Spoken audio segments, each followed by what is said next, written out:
पाकिस्तान तहरीक इंसाफ की मुबैना इंतखाबी धांधली के खिलाफ एहतजाज की कॉल के पेश नज़र लाहौर में पुलिस की नफरी तैनात कर दी गई। PTI सेंट्रल पंजाब ऑफिस के सामने कैदियों वाली वैन भी पहुंचा दी गई है। मजीद तफसीलात जानते हैं जेल रोड पर मौजूद डॉन न्यूज़ के नुमाइंदे मियां शोएब से। शोएब, बताइएगा तहरीक इंसाफ ने लाहौर में किस किस मकाम पर एहतजाज की कॉल दे रखी है?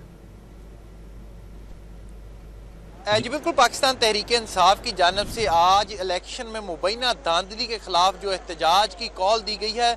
लाहौर में मुख्तलिफ मकामात पर जो एहतजाज किए जाएंगे और दीगर शहरों से कसूर, ननकाना साहब, शेखुपुरा से भी जो क़यादत को हदायत की गई है कि लाहौर जो मुख्तलिफ मकामात पर वो एहतजाज में शरीक करें। मैं इस वक्त तहरीक इंसाफ के पंजाब का जो सेंट्रल ऑफिस है उसके सामने मौजूद हूँ। यहाँ एहतजाज के पेश नज़र पुलिस की जो भारी नफरी है उसको तैनात किया गया है। कैदियों वाली वैन वो भी यहाँ पहुँचा दी गई है। पुलिस की जो नफरी है वो भी यहाँ तैनात है। एंटी राइट्स के दस्ते उनको तैनात किया गया। उसके साथ साथ ख़वातीन पुलिस एहलकारों को भी तैनात किया गया है, क्योंकि इंतज़ामिया का ये कहना है कि तहरीक इंसाफ की जानब से हमें जो है वो ना तो बाकायदा एहतजाज के लिए जो इजाज़त ली गई है, इसलिए किसी जगह एहतजाज की जो इजाज़त नहीं दी जाएगी, ना तो कोई रोड ब्लॉक करने दिया जाएगा।